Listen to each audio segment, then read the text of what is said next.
There was a trial going on, and the attorney, he called his first witness, and she was kind of a grandmotherly, elderly woman, and she had to come up to the stand and sit down and take the oath and all that stuff. And he said, "Hey, Mrs. Jones, do you know me?" She responded, "Well, of course I know you. I've known you since you're a little boy, and frankly, you have been a huge disappointment. You lie, you cheat on your wife, you manipulate people, you talk about them behind their backs, you think you're a big shot, and you're not." And she went on, and you don't have the brains to realize you'll never amount to anything more than a two-bit paper pusher. Oh, yes, I know you. And the lawyer, he was just totally stunned. He was speechless, didn't know what to do. So, hey, he pointed over at the other attorney sitting there, and he says, "Do you know the defense attorney, Mrs. Jones?" She says, "Well, of course I know him. Mr. Bradley, I've known him too since he was a young boy, and he also was a huge disappointment. He's lazy, he's a bigot, he has a drinking problem, he can't build a normal relationship with anybody, and his law practice is one of the worst in the entire state. Not to mention, he cheated on his wife with 3 different women. One of them was your wife." The judge leaned forward and he yelled at both the counselors, "Counselors, come over here and see me." And then he whispered, "If either one of you idiots asks her if she knows me, I'll send you both to the electric chair." Oh, that's kind of cute. Just saying, you know what? Talking about electric chairs and things, I came across a very good quote just the other day. It's a kind of a cheerleader to my position on capital punishment. Leonardo da Vinci said this: "He who does not punish and commands it to be done." That's not what he said. He said this. That joke still has me go around with lawyers here. Just a minute. He who does not punish evil commands it to be done. Did you get that? Lawyers, they throw me into a dizzy, particularly when I get their bills. California, are you compliant? They have rules and laws like no one else. I mean, they've got to be compliant. They being manufacturers and distributors, and it's just wild stuff. The latest mess is about bacon.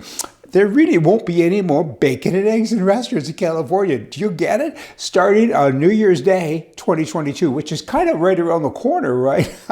Only 4% of all hog operations comply with the new rules that California's put in. They're always doing this. It's just wild stuff. California will lose all of its pork supply, much of which comes from Iowa. And pork producers now will face much higher costs if, in fact, they wanted to come in and become compliant, which is pretty hard to do. California consumes 15% of all pork produced in the entire nation.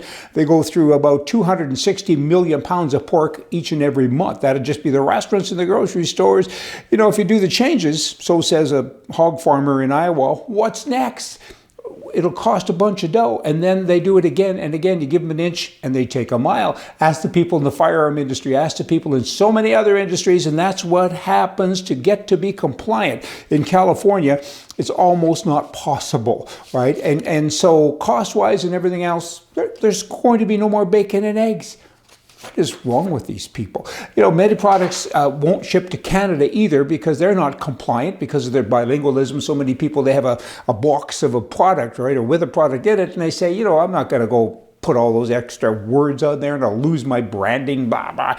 You know, Canada, California, very similar places with all of their compliance issues and their left-wing kind of brain issues. California really is a beautiful place. I mean, there's almost 40 million Americans that live there and 100 million illegal ones.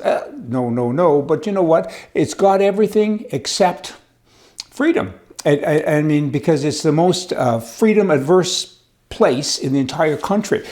Their laws and so on. It's disturbing to watch what these politicians do to such a wonderful place. The New York Times, recently they headlined this: "There is no good reason that a person should be required to become an American citizen in order to vote in the U.S. elections."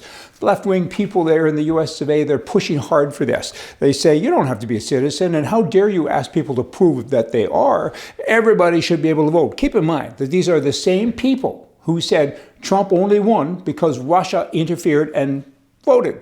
So, oh boy, it gives me a headache. I mean, now they want Russians, those same Russians, to actually vote legally. And before they said, that's bad because that's how Trump, blah, blah, blah, blah, blah. Oh, Costco magazine. I recently got one in the mail. It was a nice magazine. A lot of good deals in there and a lot of people.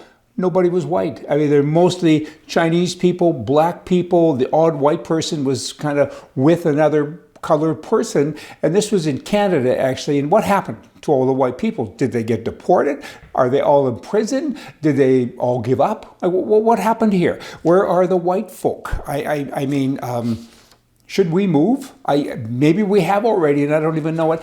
This isn't right. You know, it just isn't. I mean, it's not representative of the country. I mean, you go into a post office in Canada, and there's a half a dozen pictures up there of Canadians, and they're all different colors. Not one of them is white.